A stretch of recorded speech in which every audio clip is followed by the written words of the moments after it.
get the pleasure of kicking off the retreat every year. Last year was phenomenal. I'm so glad to be back. I know I've got around everybody in the welcome as you registered, and I was sort of saying, this place is amazing, the rooms are amazing, the food is. It genuinely is. You're in for a treat. You're in for a fantastic 3 days, and I'm looking forward to getting to know each and every one of you and spending as much time as possible. What are you going to get out of this retreat in my eyes? There's obviously a lot you're going to get out of it, but I would try and say there's definitely 3 things that I know you're going to go away with. The first thing you're going to go away with is we are going to build a community within this room. We're going to build a camaraderie and a culture within 50 strangers in just 3 days. It's going to be the ultimate lesson of how you build maximum trust and rapport and cooperation and team dynamics in just 72 hours. I promise you that. When we're speaking on Thursday evening, you will have made friends, you'll have made colleagues, you'll exchange, you'll stay in touch with people, you'll have been on a journey, you'll have achieved things, and we're going to achieve that in just 3 days. The second thing T alluded to was you're going to have a deep understanding of self. And I know that sometimes can sound patronizing to people who are in the room who have got 20, 30 years experience at an executive level. We've got some very senior people. We're all senior, we're all experienced. But you will go away from these 3 days with something that you have not sort of thought about before, not been conscious of. So I think a deep understanding of self is the second thing. The third thing you're going to go away with is you'll be tired. Without question, you will be in that car on Friday or however you're traveling and you will be tired. However, you will have this energy about you. You will have this optimism, this sense of purpose, this renewed, vitalized energy to go forward and apply some of the things that we've learned. So come with us, bear with us, throw yourselves in tomorrow, literally, because we haven't talked about the swim test in the rapids yet, but that will come. And you are going to have a fantastic 3 days. So my keynote today, I'm going to spend 25 minutes max. And I'm going to talk to you about a topic that will underpin the theme for every single thing we do on this retreat. The theme of this retreat is pain and pleasure.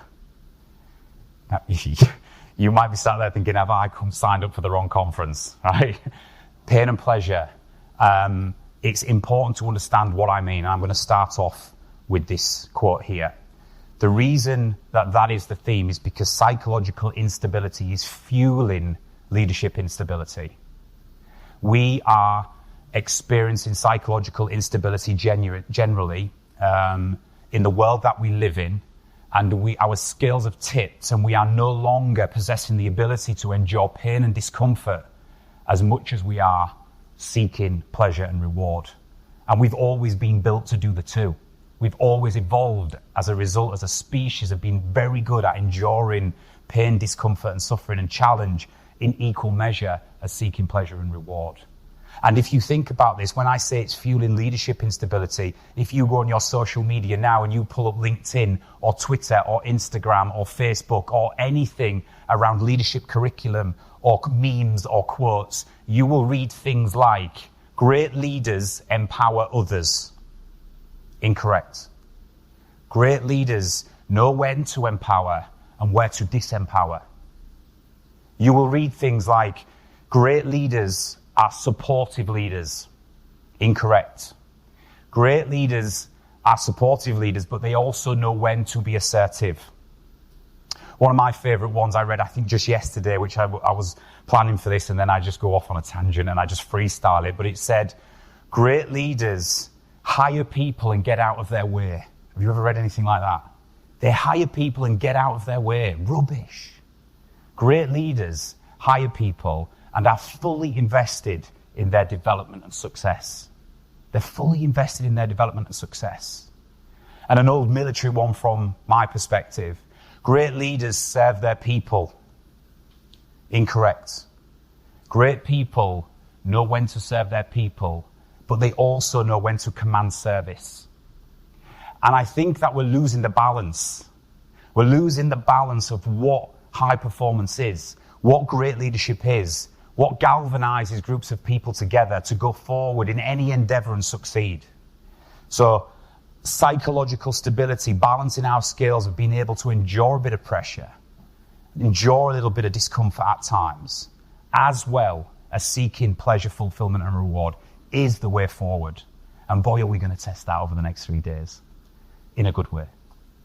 So you are the first people, shameless plug at this point, but you are the first people on earth to receive a copy of my new book. It is not launched until next week, and it is in your rucksacks in the front pocket as we speak. So as you go away from today, you will be able to read more about what I'm talking about with this balance of pain and pleasure.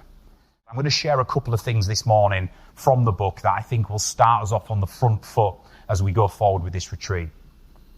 If we are to better understand how the human mind works, then without question, we need to understand what it means to be human. And evolution and science provides us with the best explanation of how these pain and pleasure scales work. If you go back to hunter-gatherer days, 70,000 years ago, we was a very simple creature.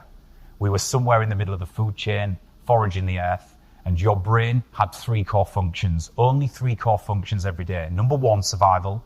Every day was survival. Self-preservation is the brain's number 1 innate function. We had to be able to go run as a saber-toothed tiger. Don't walk off the edge of a cliff. Berries poison, fire burns. We had this instinct, this fight or flight response that enters our brain in 7 to 10 seconds to say, switch on, you are at risk here. The second core function we had was reproduction. We had to continue our species. Like any other species on Earth, find a mate and reproduce. And the third core function of human existence was purpose. Even back then, 70,000 years ago, we had to have a role in the tribe, whether that was the hunter, the forager, the caregiver, whatever it might be, the leader of the tribe. We had to have a purpose, a role. And you fast forward to today, we are no different. We're sat in the Cedar Suite at the Grove with advanced technology in 2024 in the world we live in, and we have the same 3 core functions of existence. Your brain is still wired in a way where you have to survive. Number 1, you will protect yourself at all costs. You will have a tribe around you, will continue the species, and then you will carry the burden of survival on behalf of them.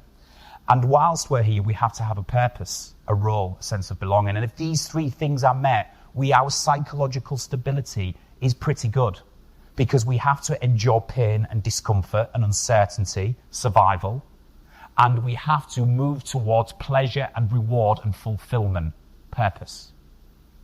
So pain and pleasure from day 1, from 70,000 years ago, is what governs every single behavior and action we do. We are either moving away from pain and discomfort, survival, or towards pleasure and reward. And at T2, we've worked with thousands of people. We have psychometric tested thousands of people. We've got over 30,000 data points on our database around human motivation and behavior. And this is what we whittle it down to and find. You can be in one of 3 states at any one time. And I bet my bottom dollar you've been probably in all 3 this morning. The neutral state is our comfort zone. The neutral state is when you are neither in survival mode, nor are you moving towards any meaningful endeavor. You are sat with a glass of wine, having a walk, nice and leisurely, whatever it might be, you are even keel. Does this make sense? Your neutral state psychologically plays an incredibly important role. We need time to rest and recharge. We need the time for the brain to recover. So the neutral state plays a key role. The challenge state. The challenge state for anybody who's worked with T2 is when we are moving towards an endeavor which gives us a reward, some fulfillment or a goal or a purpose, but it carries a little bit of risk and uncertainty. So there's something in it for us. It's a challenge. We have a healthy awareness of consequence and risk. Something is not going to be easy about it, but we're up for it. It's a challenge state, and we're going to move towards whatever's going to give us that reward. And we're going to endure whatever it is that we need to endure to get there. The threat state is the ultimate survival state. It's when your brain just goes, hang on a second, you are at risk here. This is no good. Get the hell out of here now. You're nodding, Emma, right? So some of you might have walked in this morning and thought, why have I signed up for this? So threat state is flooding your brain and you just want to fight or flight, right? It's very, very normal. But here's the thing. What was once a true life-threatening response in the brain to a saber-toothed tiger or to a predator or to a threat, what was once true danger is now a perceived threat in modern day life. Because how many life or death situations have you actually been in? Firefighters don't answer that. right? But how many of most of us actually been in? We don't have life or death, but your brain's very clever at tricking you into catastrophizing a situation and saying, get out of there. This is not for you, or this is going to be harmful. Most things is a perceived threat. So the threat state is playing more of an active daily role in our lives. The neutral state looks like this. Very much important. I am one person in this room who will hold my hand up and say, I don't spend enough time in neutral state. It is my blind spot. If you are a workaholic in the room, if you are driven, if you hate having downtime like me and you get itchy feet and 10 days into a 2-week holiday, you just want to get back to work because you're really sad, right? You might be like me, because neutral state for me too long is not good, but I need to spend more time in it. The reason is because your brain slows down to such a pace where it doesn't have to process complex information. It doesn't have to, have complex transactions in the brain. You can rest and restore. And the biggest thing about neutral state is you reflect. You only reflect in neutral state. You cannot reflect in challenge and threat. So we need to find time for it. The challenge state is equally as healthy.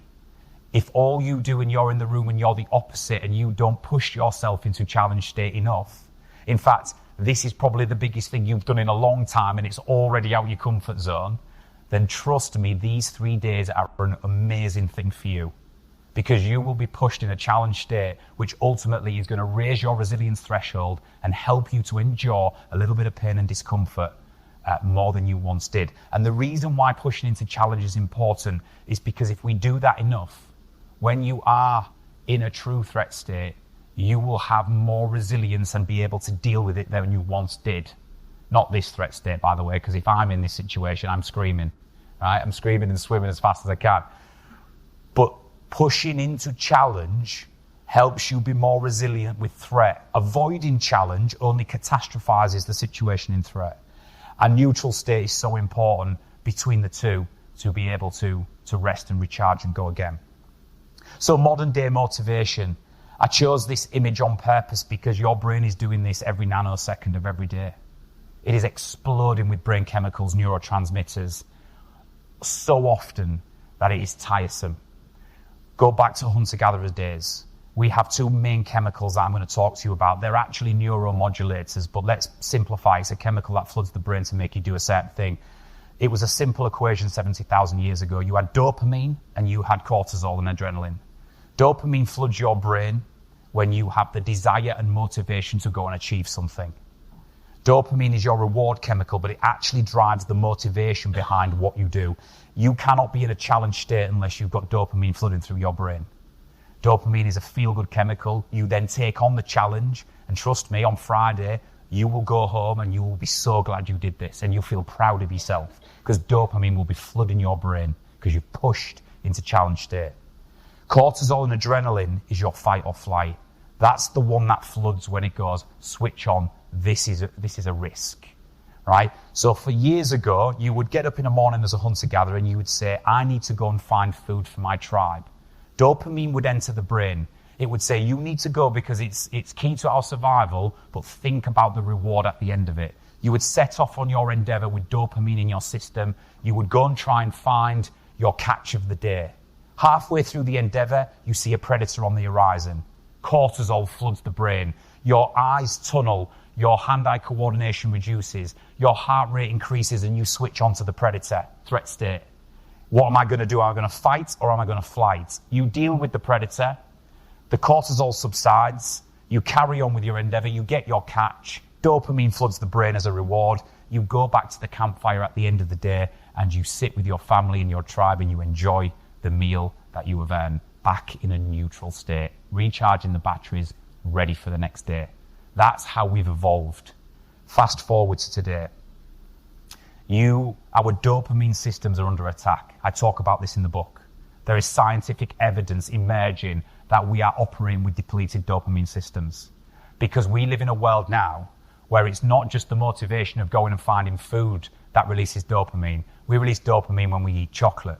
We release dopamine when we consume any form of sugar. We release dopamine when we're on social media and we get a comment or a like. We release dopamine when we're scrolling through our news feeds. We release dopamine when we're online gaming. gambling, online pornography, you name it, digital drugs, is causing short bursts of dopamine, which our brain was never designed to be able to keep up with that level, if this is making sense.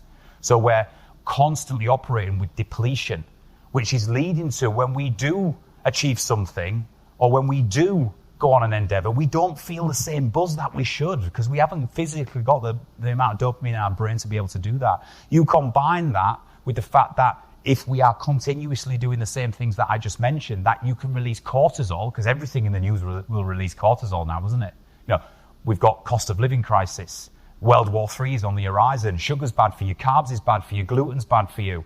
It's everything. You're reading, everything in your bathroom cabinet can cause cancer, right?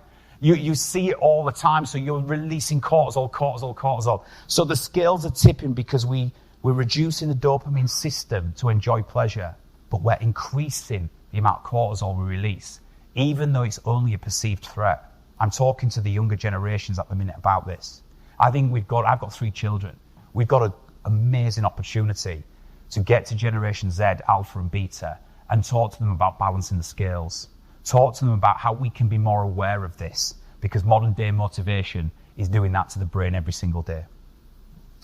In the book, I talk about high and low road motivation. Just sit there for a second and listen to what I'm about to say. And if this is you, because it's me, and I'll admit it's me, it's maybe time when you leave this retreat to make a change. The life we live at the minute, the world we live in, the world we're going to continue living, is made for low road motivation. And it is inhibiting our ability to push into high road motivation. Let me explain. Low road motivation is when we can do something very quick and easy with little effort, and it will give us immediate gratification or rewards. High road motivation is where you're going to have to do something which offers a significant contribution. It might be hard, it will be challenging, and guess what? The results will be delayed. They won't be instant, they'll be delayed, and you may not get them at all. So I'll give you an example of this. Going to the gym. Phil's been this morning. By the way, Phil is 56 years old. He's the fittest man in this room. He's super impressive, Phil, already. I'm going to get to the gym. Going to the gym, it's difficult. Your brain says you need to get in shape, right? It will do a quick calculation. It will come up with a low road and a high road alternative. It says join the gym. It's £100 a month. You're going to have to offer maybe 3 or 4 sessions a week. That's maybe 6 or 7 hours of your time. Guess what? It's going to ache like crazy. You're going to have to eat well, so you're going to have to really tidy up your diet. But the results after 6 months are going to be amazing. High road. Then the brain does a quick calculation in the world we live in and says, nah, sack that, right? No, let's not do that. Go on Amazon, order an abs machine and some weight loss pills, and we'll give that a go first. The low road wins again. Quick, immediate results for very little effort. You may be leaving work one day and you think, right, I need to go home, I need to get some fresh produce from the supermarket, I'm going to prepare an amazing meal, I'm going to eat a healthy meal with wholesome produce, it's going to take me an hour to stop off, then I've got to cook the meal 45 minutes, then I've got the cleanup operation afterwards. High road. The health benefits are worth it, right? Then the brain kicks in and says, don't do that, you've had a long day. Go on Just Eat, order a takeaway. It'll be at the door in seconds, and guess what? It'll taste even nicer. The low road wins again. The same with the elevator. You know you should walk 9 flights of stairs to get to the office because it's good for your steps, it's good for your fitness, but you can walk in the elevator, press 9 and be there in 30 seconds. The low road wins again. Does this make sense? And these are obvious examples, but we live in a world which is full of low road alternatives. We are low road motivation machines, and we were never built to do that. So what we need to do is we need to choose the high road consciously. We need to push into challenge state to balance our scales. Otherwise, we will suffer from a comfort crisis. We are suffering from a comfort crisis. Too much neutral state, too much low road, not good for the psychological balance. Then we end up going down a path of leadership styles, leadership models of going, got to be supportive, got to be compassionate, got to be empowering, got to be all these things. And it has to be. Don't get me wrong, I'm not here to say that they're not good things. But there in the balance is where great leadership and high performance occurs. So, finding the balance in the future.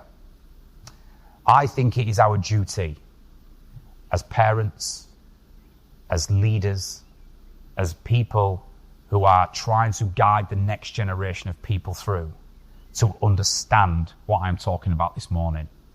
And for us to lead by example of being better at enduring pain and discomfort, at pushing ourselves into challenge state, at raising our resilience threshold to deal with threat, and leading by example where we say, if we can do that, then we can go after the rewards, the fulfilment, and the purpose and the pleasure. And I think if we do that, leading by example will go a long way. We've also got a duty to understand the world they're growing up in. This comfort crisis I'm talking about, the way their dopamine systems are going to work, the way it's altered over the last 50 years. And we can't say they don't make them like they used to anymore. We've got to stop saying that. Never in the history of evolution has anything that has come after adjusted to what has come before. It's always an evolution of what's come before. So it's us who have made this environment that have got to understand the world they're growing up in. And we have to help them get that balance back with pain and pleasure. And if we do that, we're going to be one hell of a resilient species for another 70,000 years. So I would implore you going forward to, starting from today, to make a commitment that it is down to us to find this balance. It is down to us to push ourselves. It is down to us to know the world we are living in, but to also make sure that we are not turning into low-road motivation machines ourselves. We are not taking the neutral state. It's up to us to find that balance in our leadership styles, in our friendships, in our parenting styles, but we have to do it in the right way. We have to do it in a way which is together, which is positive, which is encouraging, which brings people on that journey. So I would like us to leave this room following the keynote into your groups this morning. Engage with your feedback. Do not flinch. We've all got it. You're going to read some amazing stuff. You're going to read some challenging stuff. You're going to read about your communication style, how you're maybe getting this right or wrong. Are you putting your people in a perpetual neutral state and they're never challenged? Is that a good thing for them? Are you on the complete opposite and you are challenging every single day in a bit more of a harsh or too direct way, and we've got to pull that back a little bit and balance the scales in the other direction? You're going to get all the information in your groups and in your consultants this morning to start on the front foot with this. But remember, the key to moving forward for us, for the generations behind us, is to balance the scales of pain and pleasure. And if you do that, we will return to be one hell of a resilient species. Ladies and gentlemen, thank you very much. Hi listeners, I hope you enjoyed this episode of the T2 Hubcast. If you did, please consider leaving a 5-star review on your favourite podcasting platform. It only takes a minute and your feedback is greatly appreciated. Reviews help other people find the show and learn about the amazing topics we cover. Additionally, please turn on notifications so you never miss an episode. And finally, please subscribe or follow the T2 Hubcast if you haven't already. Doing this means that you'll automatically receive new episodes as soon as they're released. Thanks so much for your support.